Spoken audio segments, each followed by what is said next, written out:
राजू दास जी, सबसे पहला सवाल मेरा आपसे इसीलिए क्योंकि मैं मुस्लिम धर्म से ताल्लुक रखती हूं, लेकिन सनातन को बचपन से जब भी देखा, समझा, पढ़ा, मैंने यही सुना कि बहुत सभ्य, बहुत शांत, क्षमा, याचना, ये सारे शब्द सनातन का आधार हैं। लेकिन जब किसी महंत को, और वो भी ऐसे महंत जो बहुत ही पवित्र जगह से आते हैं, उनके मुंह से जब इस तरह की भाषा सुनना कि सर कलम कर दिया जाए या सर तन से जुदा, समझ नहीं आता। आपने जो मुझसे सवाल किया है वो सवाल सही है। हमने कहा, मैं अपने उस बात पर अभी भी अडिग हूं, कायम हूं। इसलिए कायम हूं क्योंकि धर्मो रक्षति रक्षतः, पहली बात। दूसरी बात, हम किसी भी धर्म की निंदा नहीं करते, न किसी धर्म पे हम उंगली उठाते हैं। यह हम सनातन को ही मानने वाले हैं। यह भारत ही एक ऐसा देश है जहां पर सबको गले लगाता है। आप लगातार माला भी फेर रहे हैं, मैं देख रहा हूं इस मंच पर भी बैठे हुए आप विधिवत तरीके से माला फेर रहे हैं। मेरा सवाल यह है, जो उन्होंने पूछा सवाल उसी को बढ़ा रहा हूं आगे। साधु संतों से उम्मीद की जाती है, कहते हैं ना, काम, क्रोध, मद, लोभ, दंभ, दुर्भाव, द्वेष सबसे दूर रहे, परे रहे।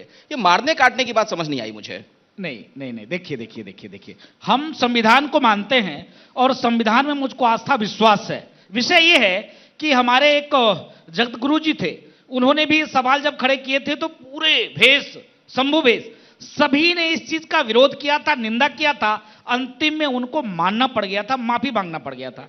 मैं पूछना चाहता हूं माननीय स्वामी प्रसाद मौर्य जी से, क्या उन्होंने बीड़ा उठा के रखा है कि सामाजिक न्याय के लिए वो लड़ाई लड़ रहे हैं, तो क्या यही सहिष्णुता है, यही सामाजिक न्याय है कि सनातन धर्म संस्कृति को गाली दे, हिंदुत्व को गाली दे, ब्राह्मणों को नीच अपशब्द कहे, साधु संतों को राक्षस कहे, साधु संतों को आतंकी तक कह दे और अभी तक उसके ऊपर कोई कार्रवाई ना हो? क्या यह तो कार्रवाई तो कानून के तहत होगी ना भाई, संविधान से देश चलेगा। सर, आप कहिएगा कि सर काट लाओ, तो आप में और जो आप आरोप लगाते हैं कि इस्लामिक जो अतिवादी लोग हैं, उनमें क्या फर्क रह जाता है? फर्क है, जमीन आसमान का फर्क है।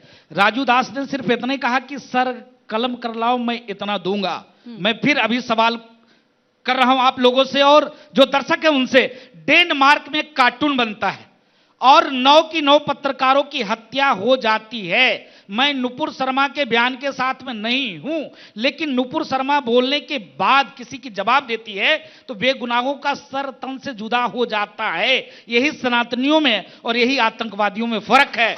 हमने सिर्फ कहा है, वो भी ऐसे नहीं कहा है, दुखित होकर कहा है, कष्ट है। जैसे ही घड़ी का काटा दोपहर 2:30 पे आए, बबीता जी का दिल सास बहू साजिश के लिए मचल जाए।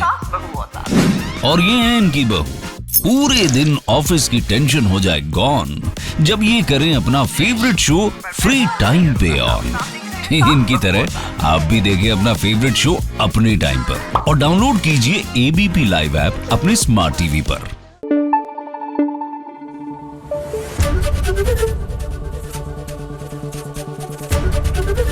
एबीपी न्यूज आपको रखे आगे।